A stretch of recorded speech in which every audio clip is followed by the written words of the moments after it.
마마, 저는 후회하지 않습니다. 네 인생을 내가 망쳐서 마마 곁에 있었던 시간들이 제 인생에서 가장 따뜻했습니다. 마마, 이제 궁을 떠나셔야 합니다. 내관의 차가운 목소리가 침전에 울려 퍼졌습니다. 저는 그 말을 듣는 순간 온몸이 얼어붙는 것을 느꼈습니다. 폐출. 세자빈 자리에서 쫓겨난다는 뜻이었습니다. 조선 건국 이래 왕실 며느리가 이런 수모를 당한 적은 없었습니다. 그런데 제가 그 첫 번째가 되는 겁니다. 무슨 말씀이십니까? 제 목소리는 떨렸습니다. 하지만 내관은 대답 대신 세종대왕의 전교문을 펼쳤습니다. 거기엔 제 죄목이 빼곡히 적혀 있었습니다. 부덕, 음란, 궁녀와의 부적절한 관계. 글자 하나하나가 저를 짓누르는 돌덩이 같았습니다. 저는 그 자리에 주저앉았습니다. 궁녀들이 제 곁에서 모두 물러났습니다. 아무도 폐출당하는 세자빈 곁에 남으려 하지 않았습니다. 3년 전만 해도 저는 조선 최고의 자리, 세자빈으로 간택되어 이곳에 들어왔습니다. 그런데 이제는 쓰레기처럼 버려지는 겁니다. 밤이 되었습니다. 저는 텅 빈 침전에 혼자 앉아 있었습니다. 촛불만이 흔들리고 있었습니다. 문득 3년 전 그날이 떠올랐습니다. 간택일. 제가 세자빈으로 뽑힌 그날 말입니다. 봉씨 규수, 앞으로 나오시오. 대전에서 세종대왕의 목소리가 울렸습니다. 저는 떨리는 걸음으로 앞으로 나아갔습니다. 그때 저는 16이었습니다. 세자빈. 미래의 왕비. 조선 여자라면 누구나 꿈꾸는 자리였습니다. 세종대왕께서 고개를 끄덕이셨습니다. 단정하고 얌전해 보이는구나. 좋다. 그 말 한마디에 제 인생이 결정되었습니다. 저는 세자빈이 되었습니다. 봉씨 가문은 환호했습니다. 아버지는 눈물을 흘리셨습니다. 어머니는 제 손을 꼭 잡으셨습니다. 세자마마를 잘 모셔라. 내가 왕손을 낳으면 우리 집안은 영원히 영화로울 게다. 저도 그렇게 믿었습니다. 세자마마, 그러니까 훗날 문종이 되시는 분을 만나면 행복할 거라고 믿었습니다. 하지만 첫날 밤부터 이상했습니다. 세자마마는 제 얼굴을 똑바로 보지 않으셨습니다.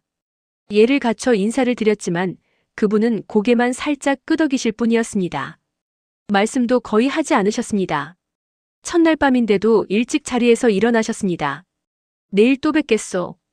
그게 전부였습니다. 저는 혼자 남겨졌습니다. 궁녀들이 수군거리는 소리가 들렸습니다. 역시 휘빈마마를 잊지 못하시나 봐. 휘빈. 세자마마의 첫 번째 세자빈이었습니다. 김씨. 6년 전에 돌아가신 분입니다. 세자마마는 그분을 깊이 사랑하셨다고 했습니다. 그런데 그분이 20살의 나이로 세상을 떠나셨습니다. 세자마마는 그 이후로 마음을 닫으셨다고 했습니다. 저는 그저 대체품이었습니다. 죽은 사람을 대신할 수 없는 대체품 말입니다. 한 달이 지나고 2달이 지났습니다. 세자마마는 제 처소에 거의 오지 않으셨습니다. 일주일에 1번, 많아야 2번. 그마저도 형식적인 방문이었습니다. 대화도 없었습니다. 밤을 함께 보내셔도 등을 돌리고 주무셨습니다. 세자빈마마, 괜찮으십니까? 한 궁녀가 조심스럽게 물었습니다. 저는 괜찮은 척했습니다. 괜찮다. 세자마마께서 바쁘신 게지. 하지만 괜찮지 않았습니다. 밤마다 혼자였습니다. 넓은 침전에 저 혼자 누워 천장만 바라봤습니다. 16살 소녀가 감당하기엔 너무 외로웠습니다. 그러던 어느 날 세종대왕께서 저를 부르셨습니다. 가슴이 철렁했습니다. 대전에 들어가자 세종대왕께서 날카로운 눈빛으로 저를 보셨습니다. 세자빈 궁에 들어온 지 벌써 넉 달이 되었소. 예, 전하. 그런데 아직 왕손의 소식이 없소이다. 세종대왕의 목소리는 차가웠습니다. 저는 고개를 숙였습니다. 왕손을 낳는 것. 그것이 세자빈의 가장 중요한 임무였습니다. 하지만 세자마마께서 저를 찾지 않으시는데 어찌 아이를 가질 수 있겠습니까? 세자가 그대를 소홀히 한다는 말을 들었소.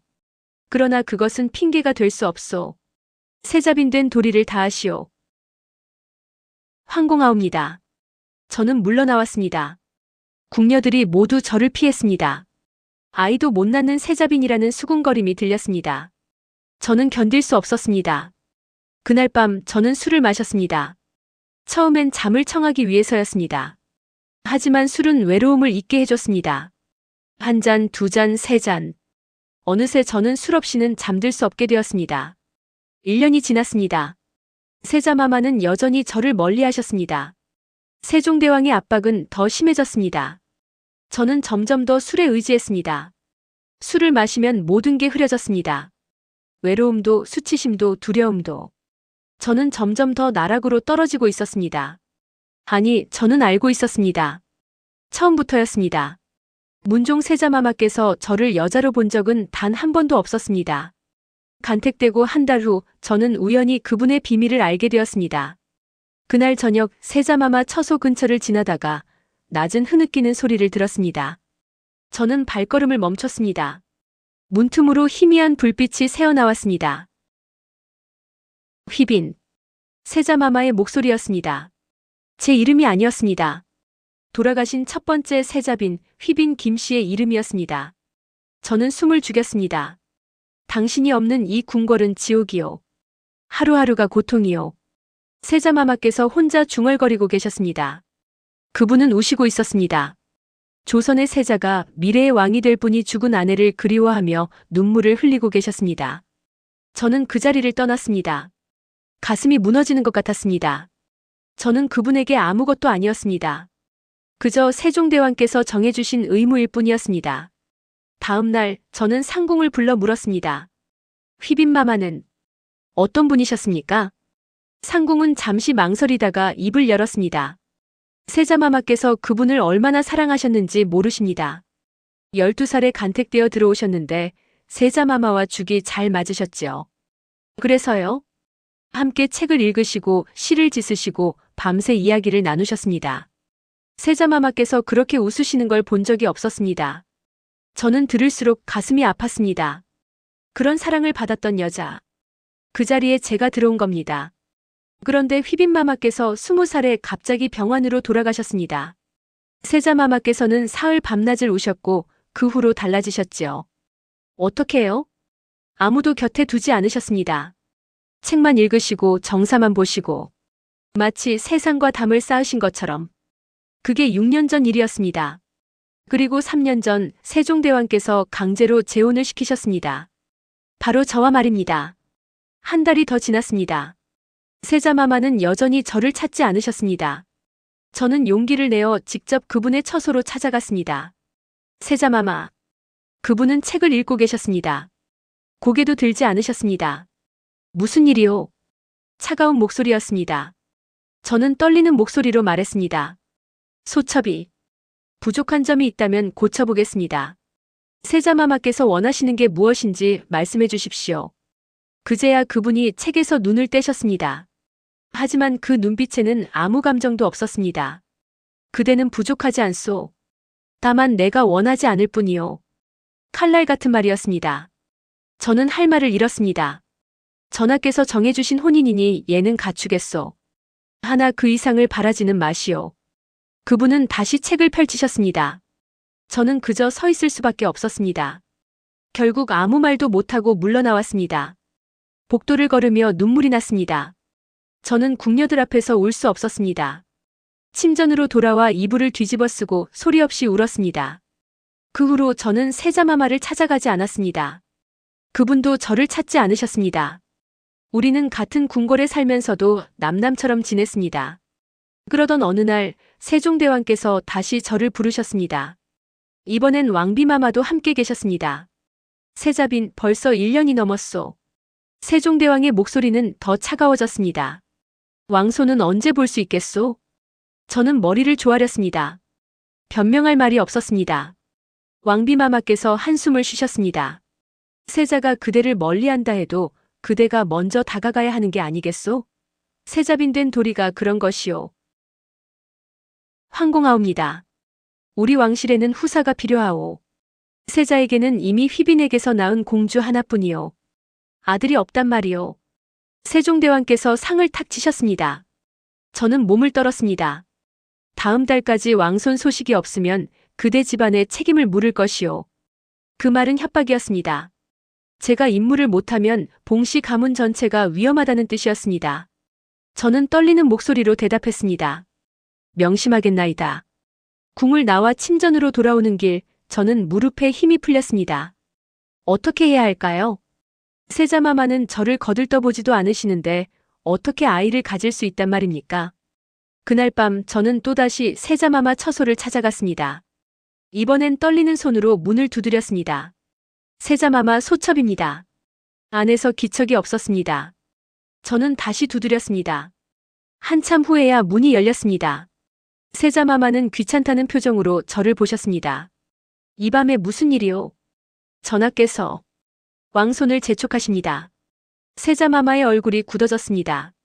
그분도 아버지의 압박을 받고 계신 게 분명했습니다. 들어오시오. 저는 조심스럽게 안으로 들어갔습니다. 세자마마는 침상 끝에 앉으셨습니다. 저도 멀찍이 앉았습니다. 전하께서 다음 달까지 소식이 없으면 소첩의 집안을 벌하신다 하셨습니다. 그러셨소. 세자마마 소첩이 마음에 들지 않으시는 건 압니다. 하오나 이것은 저와 마마만의 일이 아니옵니다. 세자마마는 한참 동안 말이 없으셨습니다. 그러다가 한숨을 쉬셨습니다. 알겠소. 오늘 밤은 여기 머무시오. 그렇게 그분과 밤을 보냈습니다. 하지만 의무였습니다. 사랑도 애정도 없었습니다.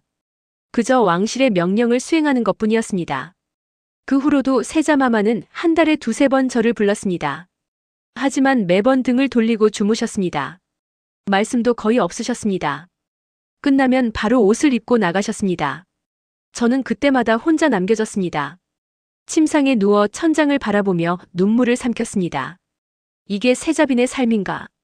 17살 소녀에게는 너무 잔인한 현실이었습니다. 석 달이 지났습니다.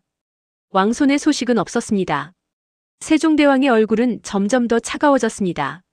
저는 궁궐에서 점점 투명인간이 되어갔습니다. 어느 날 저는 우연히 세자마마의 서재에서 한 권의 책을 발견했습니다. 휘빈 김씨가 쓴 시집이었습니다. 펼쳐보니 세자마마께서 쓰신 것으로 보이는 글이 여백에 빼곡했습니다.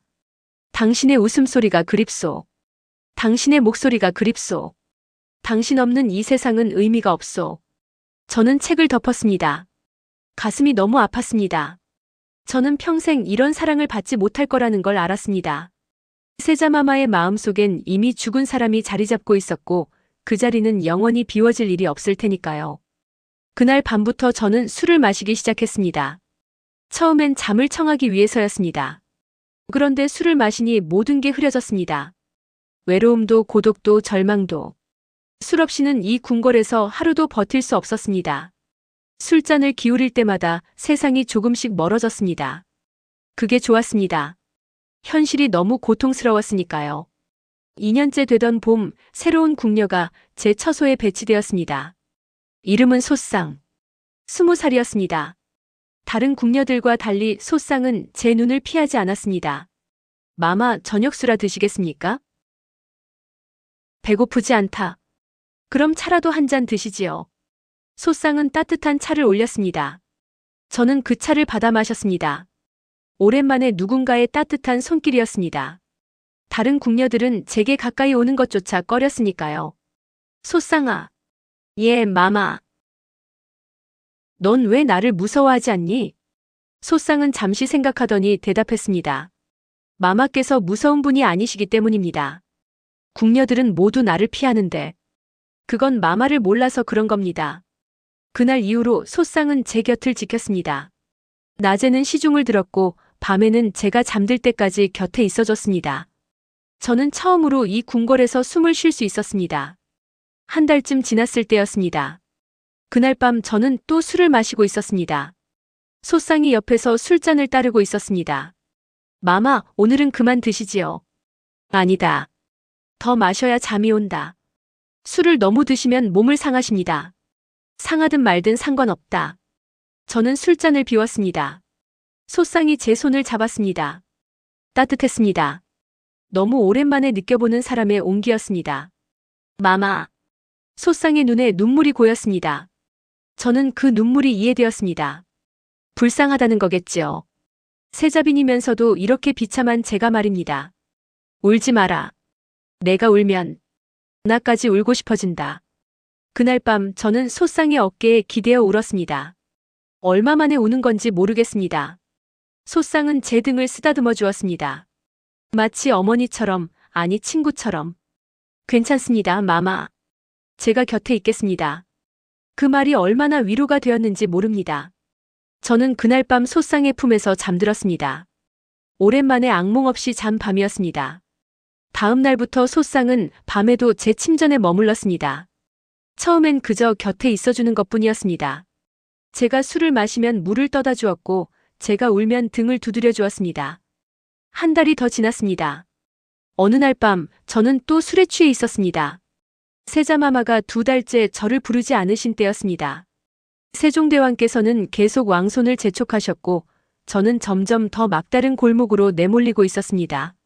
소쌍아, 나는 왜 이렇게 된 걸까? 마마, 세자빈이 되면 행복할 줄 알았어.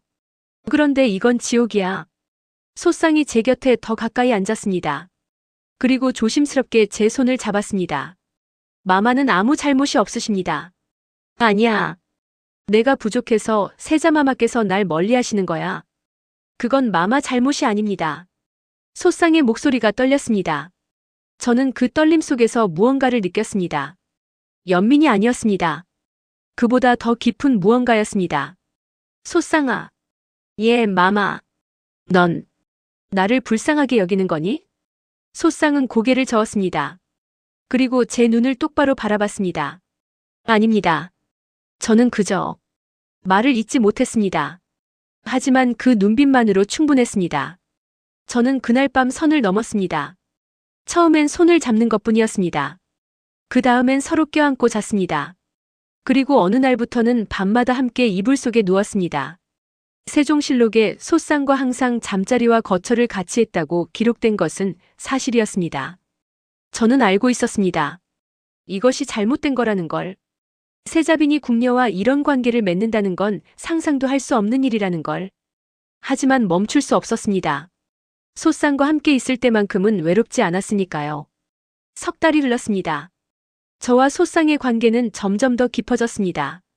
낮에는 주종 관계였지만 밤에는 달랐습니다.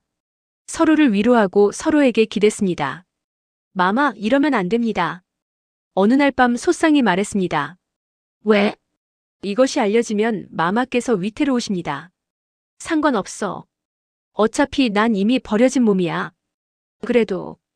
소쌍아, 넌 나를 떠날 거야? 소쌍은 고개를 저었습니다.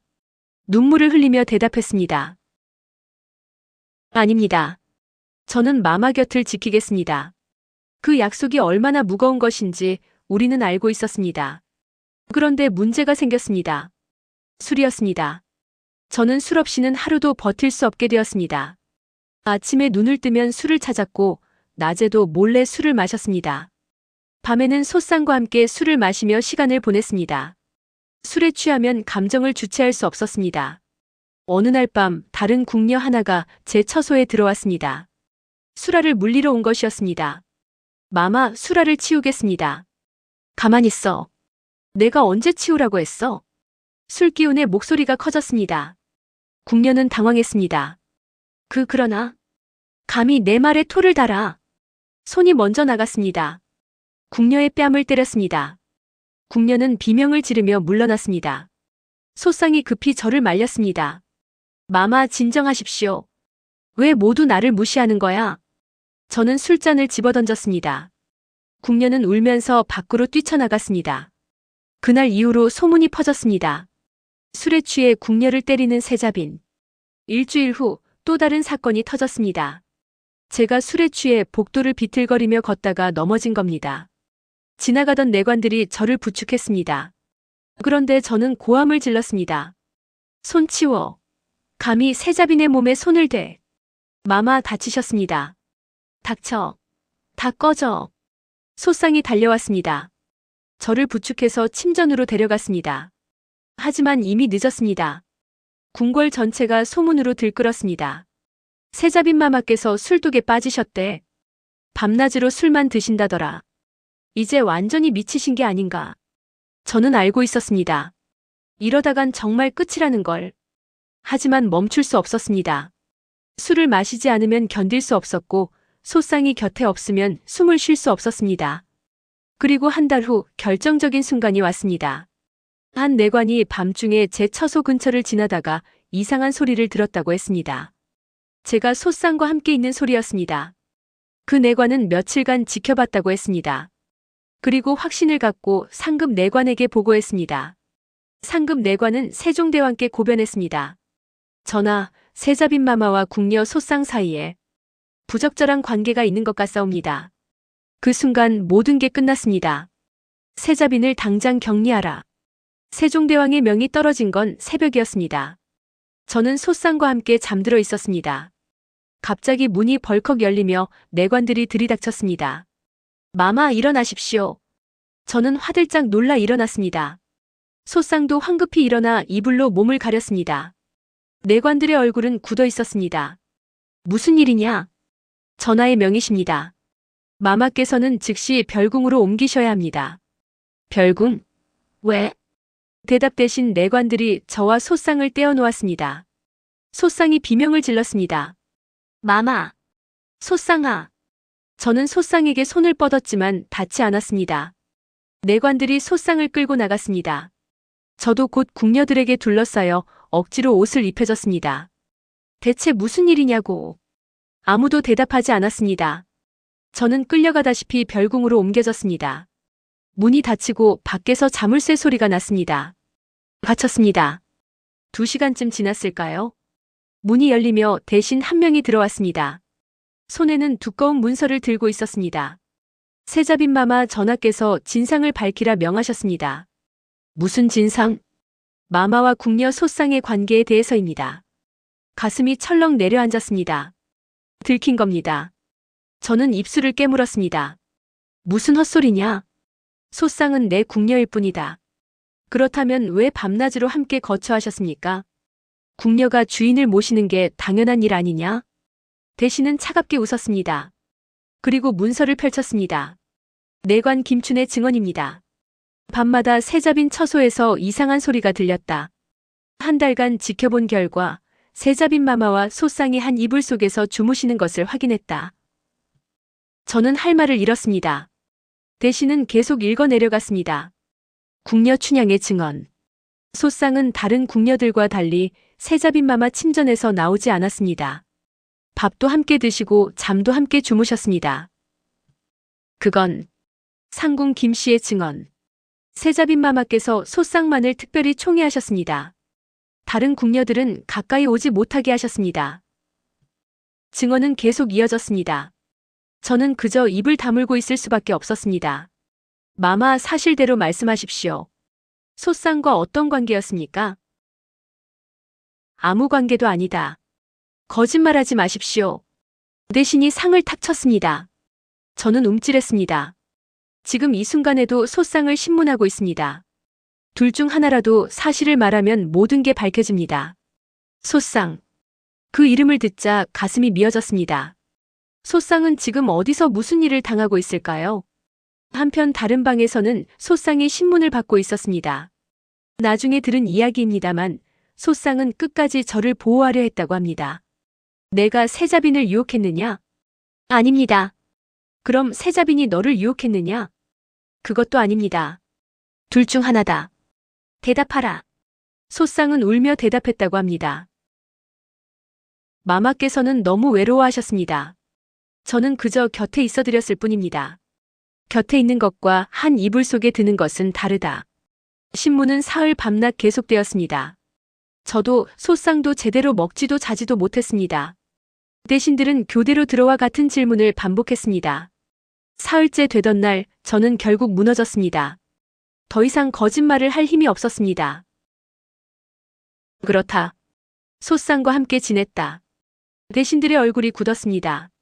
함께 지냈다는 게 무슨 뜻입니까? 말 그대로다. 밤낮으로 함께 있었다. 한 이불 속에서? 저는 고개를 끄덕였습니다. 대신들이 숨을 헐떡였습니다. 세자빈 마마, 그게 무슨 짓입니까? 나도 안다. 잘못된 거라는 거 안다고. 저는 소리쳤습니다. 눈물이 쏟아졌습니다.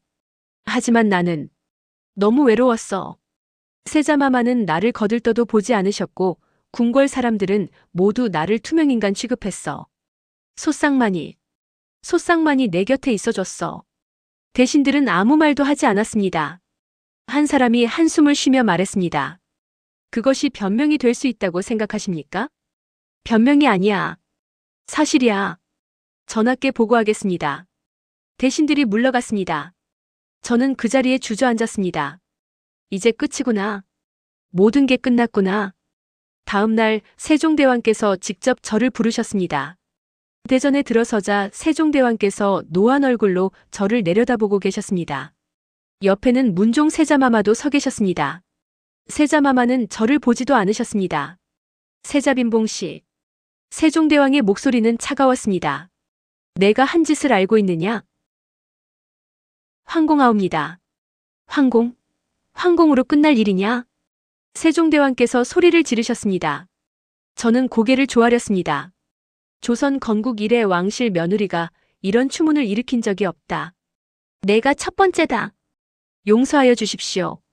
용서? 무엇을 용서하란 말이냐? 세종대왕께서 어좌에서 일어나셨습니다. 분노로 온몸이 떨리고 계셨습니다. 왕실의 채통이 땅에 떨어졌다. 이 소문이 퍼지면 백성들이 뭐라 하겠느냐? 저는 대답할 수 없었습니다. 세종대왕께서 세자를 돌아보셨습니다. 세자, 내 생각은 어떠하냐? 문종 세자마마는 한참 동안 침묵하시다가 입을 여셨습니다. 패출하심이 마땅하옵니다. 그 말은 칼날처럼 날카로웠습니다. 세자마마는 여전히 저를 보지 않으셨습니다. 이미 마음속에서 저를 지우신 것 같았습니다. 그리하겠다. 세종대왕께서 선언하셨습니다. 세자빈 봉씨, 오늘부로 세자빈 자리에서 패출한다. 봉씨 가문의 자기도 박탈한다. 전하, 궁녀 소쌍은 궁에서 영구히 추방하고 관노비로 삼는다. 소쌍. 그 이름을 듣자 눈물이 쏟아졌습니다. 제 잘못인데 소쌍까지 벌을 받는 겁니다. 전하, 소쌍은 죄가 없습니다. 모두 제 잘못입니다. 닥쳐라. 세종대왕께서 호통치셨습니다. 내 입에서 그 이름이 나오는 것조차 역겹다. 저는 그 자리에 엎드렸습니다. 더 이상 할 말이 없었습니다. 내일 아침 궁을 떠나라. 다시는 궁궐에 발도 들이지 마라. 그것이 마지막이었습니다. 저는 끌려 나왔습니다. 복도를 걸으며 궁녀들의 수군거림이 들렸습니다. 결국 쫓겨나시는구나. 당연하지. 그런 짓을 했는데 세자빈 자리에서 패출이라니. 왕실 역사에 길이 남겠어. 저는 그 소리들을 들으며 걸었습니다. 별궁으로 돌아와 짐을 쌌습니다. 가져갈 것도 별로 없었습니다. 3년간 살았지만 이곳에서 행복했던 기억은 하나도 없었습니다. 밤이 되었습니다. 마지막 밤이었습니다. 저는 창밖을 바라봤습니다. 달이 떠 있었습니다. 소쌍은 지금 어디 있을까요? 무사할까요? 그때 문이 조용히 열렸습니다. 문틈으로 희미한 그림자가 들어왔습니다. 저는 숨을 멈췄습니다. 달빛에 비친 얼굴. 소쌍이었습니다. 소쌍아. 저는 달려가 소쌍을 끌어안았습니다. 소쌍의 몸이 떨리고 있었습니다. 얼굴은 눈물범벅이었습니다. 어떻게 여기까지? 내관 하나가 눈 감아줬습니다. 마지막이니 잠깐만이라도 뵙게 해달라고 빌었습니다. 소쌍의 목소리는 쉬어 있었습니다. 사흘간의 신문이 얼마나 혹독했는지 알 수 있었습니다. 미안해, 소쌍아. 다 내 잘못이야. 아닙니다, 마마. 소쌍이 제 손을 꼭 잡았습니다. 저는 후회하지 않습니다. 뭐? 마마 곁에 있었던 시간들. 하나도 후회하지 않습니다. 소쌍이 울며 웃었습니다. 저도 눈물이 쏟아졌습니다. 우리는 그렇게 한참을 껴안고 있었습니다. 소쌍아, 넌 어디로 가게 되니? 경상도 어느 관가로 보내진다 했습니다. 관노비로. 관노비. 가장 낮은 신분이었습니다. 평생 종으로 살아야 한다는 뜻이었습니다. 내 때문에 내 인생이. 괜찮습니다. 소쌍이 제 눈물을 닦아줬습니다. 마마께서 행복하셨다면 그것으로 충분합니다. 행복하지 않았어. 단 한순간도. 그래도 외롭지는 않으셨지요? 저는 고개를 끄덕였습니다. 그렇습니다. 소쌍과 함께 있을 때만큼은 외롭지 않았습니다. 그럼 됐습니다. 소쌍이 마지막으로 제 손에 입맞춤을 했습니다. 그리고 천천히 물러났습니다. 안녕히 계십시오, 마마. 부디 건강하십시오. 소쌍아. 저는 소쌍을 붙잡고 싶었습니다. 하지만 그럴 수 없었습니다. 소쌍은 문을 열고 나갔습니다. 그리고 다시는 돌아오지 않았습니다. 저는 그날 밤 혼자 울었습니다. 아침 해가 뜰 때까지 울었습니다. 새벽이 밝았습니다. 내관들이 들어왔습니다. 마마, 떠나실 시간입니다.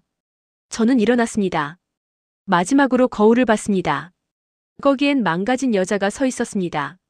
불과 3년 전만 해도 꿈에 부푼 16살 소녀였는데 이제는 폐출당한 전직 세자빈이 되어 있었습니다. 궁궐 문을 나섰습니다. 가마에 올랐습니다. 뒤돌아보니 저를 배웅하는 사람은 아무도 없었습니다. 3년간 살았던 곳인데 아무도 신경 쓰지 않았습니다. 가마가 움직이기 시작했습니다. 궁궐이 점점 멀어졌습니다. 저는 창밖을 바라봤습니다. 한양거리에는 사람들이 분주히 오가고 있었습니다. 모두 자기 삶을 살고 있었습니다. 나는 이제 어떻게 살아야 하지? 대답은 없었습니다. 저는 그저 흔들리는 가마 안에 앉아 있을 뿐이었습니다. 사가에 도착했습니다. 아버지와 어머니가 마당에 서 계셨습니다. 하지만 반갑게 맞이하지 않으셨습니다. 아버지의 얼굴은 굳어 있었고 어머니는 고개를 돌리셨습니다. 아버님, 들어가거라. 아버지의 목소리는 차갑습니다. 저는 고개를 숙이고 안으로 들어갔습니다. 제가 어렸을 적 살던 방이었습니다. 하지만 낯설었습니다. 그날 저녁 아버지가 방문을 열고 들어오셨습니다. 내가 무슨 짓을 한 건지 아느냐? 죄송합니다. 죄송으로 끝날 일이냐? 아버지께서 소리를 지르셨습니다. 우리 집안이 얼마나 수치를 당했는지 아느냐? 봉씨 가문에 자기가 박탈됐다. 내 때문에. 아버님, 내가 왕손을 낳았다면 우리 집안은 영원히 번성했을 것이다. 그런데 내가 무슨 짓을 했느냐? 아버지는 더 이상 말씀하지 않으시고 나가셨습니다. 문이 쿵 닫혔습니다. 다음 날부터 저는 사가에 갇혀 지냈습니다. 밖에 나갈 수도 없었습니다. 봉씨 집안 사람들도 저를 멀리했습니다. 모두가 저를 집안의 수치로 여겼습니다. 한 달이 지났습니다. 어느 날 소식이 들려왔습니다. 문종 세자마마께서 새 세자빈을 간택하셨다는 소식이었습니다. 권씨 집안의 딸이었습니다. 저는 그 소식을 듣고도 아무 감정이 느껴지지 않았습니다. 이미 마음이 메말라 있었습니다. 석 달이 더 지났습니다. 이번엔 더 충격적인 소식이었습니다. 새 세자빈 권씨도 곧 폐출되었다는 소식이었습니다. 세자마마의 마음을 얻지 못했다는 이유였습니다. 역시 그분은 아무도 사랑하지 않으시는구나. 저는 쓸쓸히 웃었습니다. 제 잘못만은 아니었던 겁니다. 세자마마는 애초에 마음의 문을 닫아버리신 분이었습니다. 1년이 지났습니다. 저는 사가에서 조용히 지냈습니다. 술도 끊었습니다. 더 이상 도망칠 곳이 없었기 때문입니다. 그저 하루하루를 견디며 살았습니다. 어느 날 한 사내가 집에 찾아왔습니다. 아버지의 먼 친척이라고 했습니다. 봉씨 아가씨를 제 아들에게 시집 보내고 싶소. 아버지는 놀라셨습니다. 하지만 이 아이는 알고 있소. 그래도 괜찮소. 결국 저는 재혼하게 되었습니다. 양반도 아닌 평민 집안으로 말입니다. 세자빈에서 평민의 아내로. 3년 만의 일이었습니다. 혼인날 저는 거울을 봤습니다. 20살이 된 제 얼굴이 비쳤습니다. 하지만 거기엔 이미 늙은 여자가 서 있었습니다. 시집을 갔습니다. 남편은 성실한 사람이었습니다. 저를 나무라지도 않았고 과거를 묻지도 않았습니다. 그저 함께 살았습니다. 아이도 낳았습니다. 아들이었습니다. 제 품에 안긴 아기를 보며 생각했습니다. 궁궐에서 이 아이를 낳았다면 왕손이 되었을 텐데. 하지만 지금 이 아이는 평민일 뿐이었습니다. 그래도 괜찮았습니다. 적어도 이 아이는 궁궐의 차가운 벽 안에서 자라지 않을 테니까요. 세월이 흘렀습니다. 1450년 문종 세자마마께서 왕위에 오르셨다는 소식을 들었습니다. 세종대왕께서 승하하셨다는 뜻이었습니다. 그리고 2년 후 또 다른 소식이 들렸습니다. 문종대왕께서 재위 2년 만에 승하하셨다는 소식이었습니다. 겨우 39의 나이였습니다. 저는 그 소식을 듣고 멍하니 앉아 있었습니다. 그분도 결국 행복하지 못하셨구나. 죽은 첫 번째 세자빈을 그리워하며 평생을 외롭게 사신 거구나. 우리는 서로에게 불행이었어. 그렇게 생각하니 조금 마음이 편해졌습니다. 저는 그 후로도 한참을 더 살았습니다. 평범한 삶이었습니다. 아침에 일어나 밥을 짓고 아이를 키우고 남편과 이야기를 나누고 궁궐에서의 3년은 마치 꿈 같았습니다. 가끔 소상이 생각났습니다. 그 사람은 지금 어디서 무엇을 하고 있을까? 행복할까? 저를 원망할까? 답은 없었습니다. 다만 저는 알고 있었습니다. 제가 조선 역사에 어떻게 기록될지를. 세자빈 봉씨 음란하고 부덕하여 패출당함. 궁녀 소상과 부적절한 관계를 맺음. 술을 즐기고 궁녀들을 구타함. 실록에는 그렇게 적혀 있을 겁니다. 제 진짜 이야기는 아무도 모를 겁니다. 얼마나 외로웠는지, 얼마나 절망했는지, 왜 그런 선택을 할 수밖에 없었는지. 하지만 상관없었습니다. 역사는 승자의 기록이니까요. 저 같은 패배자의 목소리는 들리지 않으니까요. 1463년 겨울, 저는 병들어 누웠습니다. 40을 조금 넘긴 나이였습니다. 의원은 고개를 저었습니다. 마지막 밤, 저는 남편과 아들을 불렀습니다. 미안해요. 평범한 아내, 평범한 어머니가 되지 못해서. 남편이 제 손을 잡았습니다. 당신은 잘 살았소. 아들도 눈물을 흘렸습니다. 저는 그들을 보며 생각했습니다. 적어도 마지막만큼은 사랑받았구나. 그날 밤 저는 눈을 감았습니다. 꿈속에서 소상이 보였습니다. 젊은 모습 그대로였습니다. 마마, 이제 편히 쉬십시오. 네, 이제 쉬겠습니다. 긴 악몽 같았던 삶이었지만 이제는 끝입니다. 순빈봉씨. 조선 왕실 최초로 패출당한 세자빈. 역사는 저를 그렇게 기억할 겁니다. 하지만 진실은 다릅니다. 저는 그저 사랑받고 싶었던 평범한 여자였을 뿐입니다. 외면당한 여자가 선택할 수 있는 건 많지 않았습니다. 저는 그중 최악의 선택을 했고 그 대가를 평생 치렀습니다. 이것이 제 이야기입니다. 아무도 기억하지 않을 하지만 분명히 존재했던 한 여자의 이야기입니다.